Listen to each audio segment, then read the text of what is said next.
आपको राजस्थान के चुनावी रण में लिए चलते हैं, जहां आरोप और प्रत्यारोप का दौर चल रहा है। बीजेपी ने मुख्यमंत्री अशोक गहलोत के नामांकन पर सवाल उठाए हैं। केंद्रीय मंत्री गजेंद्र सिंह शेखावत ने दावा किया है कि सीएम गहलोत ने चुनावी हलफनामे में अपने खिलाफ चल रहे गंभीर मामलों को छिपाया है।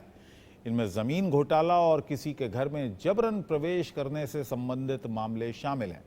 शेखावत ने यह भी कहा कि बीजेपी सत्ता में लौट रही है और कांग्रेस का जहाज डूब रहा है।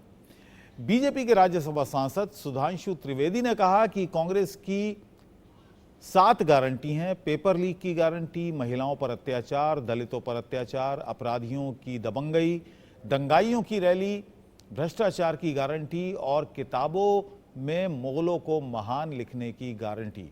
बीजेपी के राष्ट्रीय महासचिव अरुण सिंह और पार्टी प्रवक्ता शहजाद पूनावाला ने चुनाव में अपनी पार्टी की जीत का दावा किया। वहीं कांग्रेस नेता सचिन पायलट राज्य की कानून व्यवस्था पर गहलोत सरकार का बचाव करते दिखे।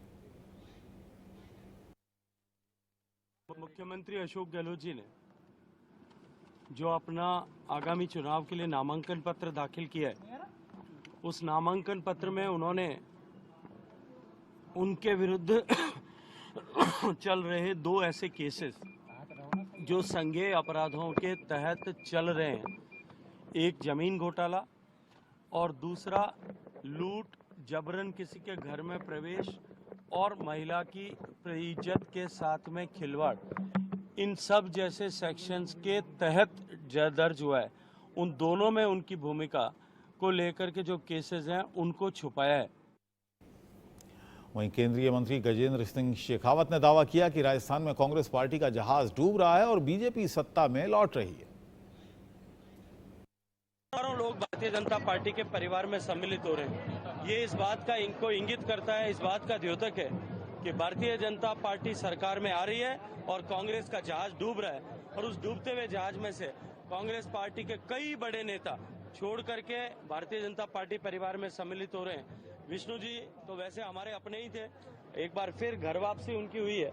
आदरणीय सुनीता जी कांग्रेस पार्टी की बहुत वरिष्ठ नेता हैं, कांग्रेस पार्टी की बहुत जो है वो ताकतवर नेता पश्चिमी राजस्थान में है। भारतीय जनता पार्टी परिवार में उनका आना निश्चित ही भारतीय जनता पार्टी के लिए एक बहुत बड़ी क्षमता और ताकत में वृद्धि का सूचक तो है।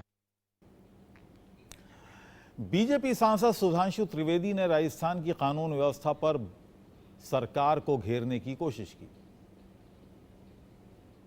अब मैं आपको बताना चाहता हूं कि यहां की सरकार कौन कौन सी 7 गारंटी पक्की हैं कांग्रेस के द्वारा, जो इन्होंने पिछले साल में किया है। नंबर 1, पेपर लीक की गारंटी। वैसे तो ऐसा कोई संभावना नहीं है, पर कभी अगर ये आ जाते तो क्या होता, पेपर लीक की गारंटी। नंबर 2, महिलाओं पर अत्याचार की गारंटी। नंबर 3, दलितों के उत्पीड़न की गारंटी। अपराधियों की दबंगई की गारंटी। लॉ एंड ऑर्डर की पोजीशन कभी राजस्थान में इतनी खराब नहीं थी जितनी कि अब हो रही है। दंगाइयों और कट्टरपंथियों के जुलूस निकालने की गारंटी। पीएफआई की रैली कोटा में याद है आपको। भ्रष्टाचार और घोटालों के अंबार की गारंटी और किताबों में मुगलों को महान लिखने की गारंटी।